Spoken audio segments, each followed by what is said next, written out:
I pressed charges against my brother-in-laws after they jumped me, and now my wife is begging me to drop them to save our family, but divorce is starting to sound like the better option. First, some backstory. I, 33M, met my wife, 33F, in college. It was a long-term physical relationship that turned serious at the end of our senior year. After graduation, I didn't have plans, so I decided to move to her hometown, a major southern city. I didn't know anybody, so we were together 24/7 and moved in together within a year. During this time, I met her family a few times. She had a huge extended family where her mom, Sharon, was the matriarch. Her dad died in a workplace accident, and her mom got a lot of money. She was smart and invested and is doing well. All of Sharon's siblings and nieces and nephews look to her for advice on all major life decisions. She's paid for school, weddings, and helped start businesses. My wife has two brothers who I always got along with. We would hang out independent of my wife a few times a year. We got married after 3 years, and when my son was born, Sharon bought us a house 3 blocks from hers. We had lived in a downtown loft-style apartment, and this was honestly a relief. But with the house came Sharon constantly being in my life. Coming in the house unannounced, unsolicited advice, and snide remarks at my expense. Eventually, 18 months later, we had a blow-up fight and I moved my family across town to an apartment. My wife was pissed and our relationship has deteriorated. At this point, Sharon hates me and has turned most of their family against me. I didn't see or go to any of her family events for over a year. My wife still saw her family, but because I wasn't invited and they were over 30 minutes away, it was much less.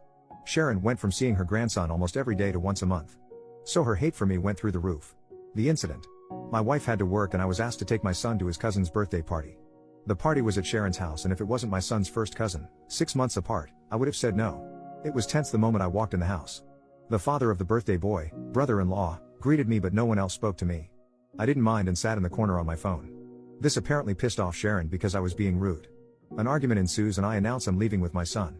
Sharon said, "You can go, but my grandbaby is staying." At this point I lost my cool and started cursing her out. I woke up on the front lawn. Apparently my two brother-in-laws beat the crap out of me in front of my kid. 2 of her cousins were helping me up and told me just to leave. I immediately called the police and said I was assaulted and my child was kidnapped. Police came and both brothers were arrested. Sharon lost her cool on the police and my wife drove up as her mother was being arrested for refusing to release my son. Her mom was eventually released, but her brothers were arraigned on assault charges. The father of the birthday boy had an assault charge from college, so he is facing some serious consequences. My wife is mad at everyone but asked me drop the charges. I not only refused, but also got restraining orders for all 3 of them. Her mother isn't allowed to be near our kid and her brothers have court dates early next year. Last month she moved out of the house and we are now headed for divorce. Yesterday she came with one last offer, for us to move cities and start over. But only if I drop the charges on her brothers and remove the restraining order on her mom. I told her I would think about it, but I think I would rather get divorced. I honestly want to keep my family, but I don't believe she'll ever abandon her family for me. If I drop charges now, I doubt I can bring them back later. Am I in the wrong for not trying to save my family? Edit. This blew up overnight. My wife's cousin DM'd me because she found it. She was there that day and told me to add some more context because her family is getting railed in the comments. She's right, so here are a few more things. I don't think anyone is evil in this situation. Everyone loves Sharon and her advice except me. She's not a mean person, but we are polar opposites in many ways. My wife is the baby and only girl, so I'm sure that has a lot to do with our conflict. Sharon losing her cool on the police was uncharacteristic, and even I was surprised. My wife is a great mom and partner, but her inability to be independent of her mom's influence is our issue. She is mad at her brothers and isn't talking to either at the moment. She's also mad at her mom for starting the argument and refusing to release our son. She's just trying to find a middle ground. I genuinely think she hopes a fresh start can save our marriage. Until we moved into that house, I would say our relationship was good. As far as her brothers and the assault, I remember the first hit, but I was dazed immediately. The last thing I remember was flailing like a child while getting hit a few more times.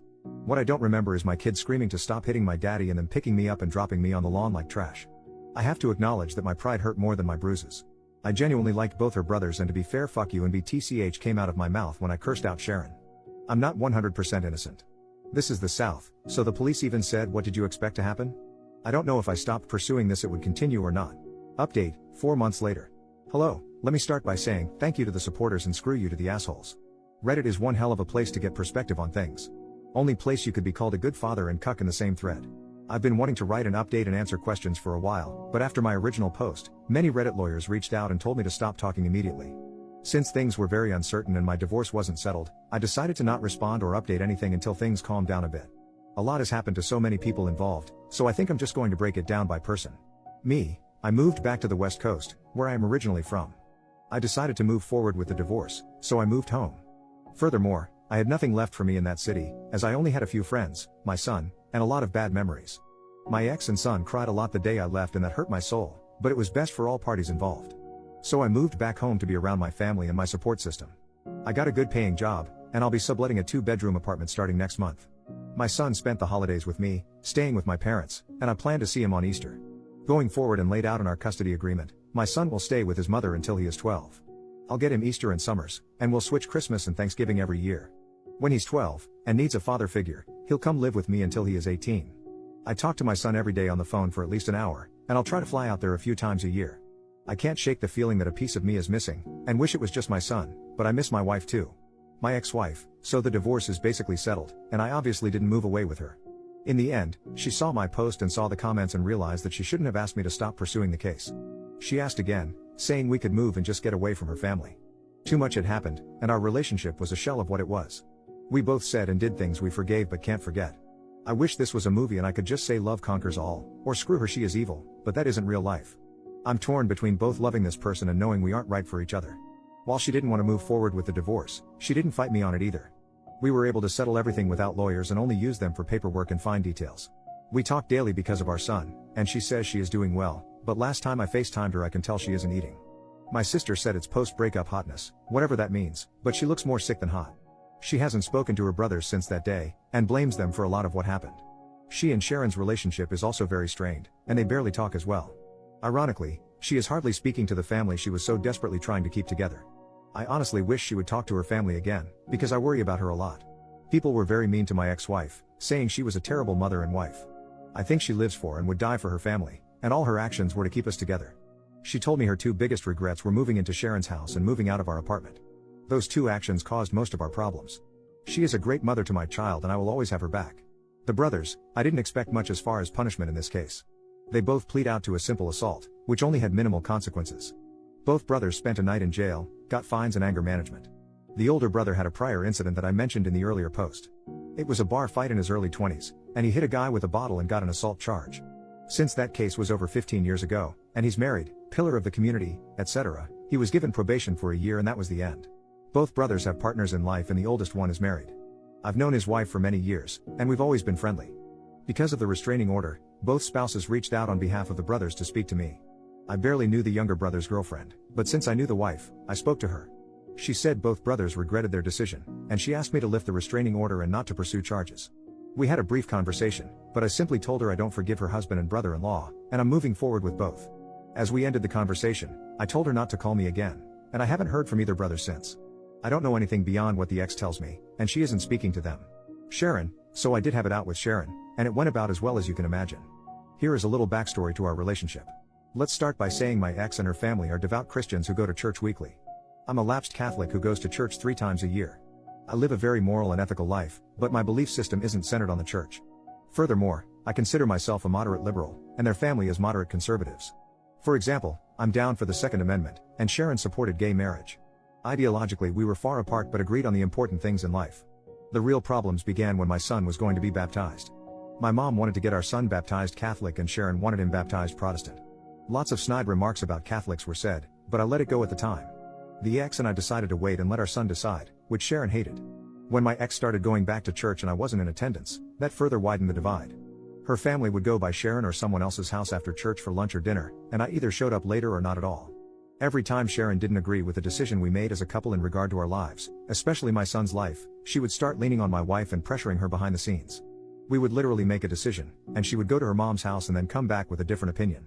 The most frustrating part is she stopped trying to talk to me at all. She would literally just call my wife and get her to change her decision.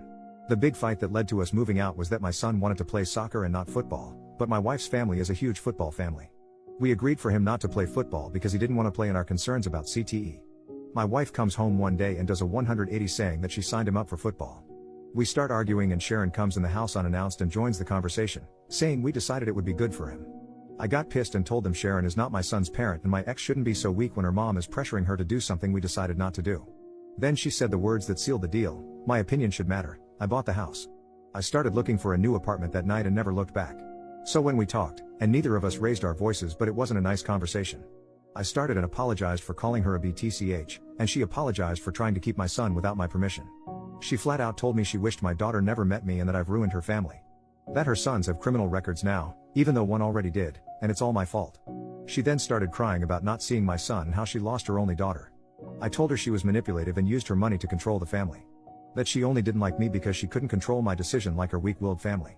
I also told her she consistently overstepped her boundaries in regard to my child and marriage, and she put her own selfish interest ahead of her daughter's happiness. After spending an hour calling each other jerks in different ways, we ended things in the same place.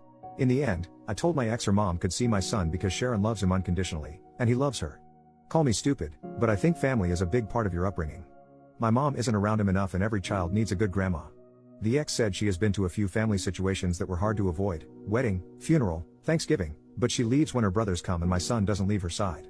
Sharon has seen my son and he has played with his cousin, birthday boy from Original Story, but she's keeping him from the family for the time being. My son, he's having a hard time with everything. It's not the fight, he thinks we were wrestling. He misses me a lot and cries on some of our phone calls. He's in therapy and all the sessions are about missing his dad and why we can't live together. It's been a few months, and it's slowly getting better, but we ruined his childhood and I take my share of responsibility in that. The cousin, she is my wife's first cousin, but they are more like sisters. Sharon is her aunt by marriage, and she was the first to warn me about the family. She was also eviscerated by the comment sections for having me add to the story. She told me I was out of line for calling Sharon a BTCH, but didn't feel I deserved to get beat up. Likewise, she also grabbed my son when the fight happened and took him away. She was the one who told my son we were wrestling, and she called my wife to come immediately. When Sharon was being handcuffed, the cousin came outside holding my son. I told her to give him to me, but she pointed at my swollen face and asked if she could hold him. I trusted her enough in that situation to care for my son, so I respected her enough to add those details. She didn't deserve the shit comments either. Conclusion: in the end everyone in their family read the original post, but because of divorce and assault cases, no one directly contacted me other than my ex. It wasn't a hit to say the least, but I only care that hit hurt my ex's feelings. I think seeing everything written out from my perspective opened her eyes. Obviously some things were left out and broad strokes were made to explain complex situations. In the end she said I didn't lie, but she thinks I painted her family in a horrible light. We thought about writing a joint update, but we aren't talking enough to make that happen. I told my ex about this post and asked if she wanted to read it before I posted, and she told me to write whatever I want. Nobody won here, we all lost. Relevant comments. Commenter number 1, I understand everything else, but did you really have to abandon your kid? OP, I knew I would get destroyed for this, but abandon is a strong word. I didn't abandon my son, I left for better opportunities in life for both of us. Both mentally and financially. My chosen profession has more opportunities here, I was only there for my wife and child. My career picked up during the pandemic because I could work remotely, but in-office work is becoming mandatory again. I was already going to have to quit or move companies, so the timing was right. Also, my mental health is 10 times better now that I have left the city. For months, I gave my child fake smiles while trying to be a good father. I was a shell of the man I wanted to be. I'm still broken by what's happened, but I'm in a better place mentally, and in the long term, I'll be better financially. Commenter, you left for better opportunities in life for both of us? For you, yes. For him, not really. OP, I was responding to something else you wrote, but saw you responded to this. Your assessment of my situation is understandable. But me working for less money and being constantly unhappy isn't good for my son either. If I could have stayed in state, trust me I would have, but the economy is screwed. I used all my savings to continue paying bills and lived with my parents for free to start over. Maybe I could have found happiness there, but I didn't see it happening. We are co-parenting the best we can.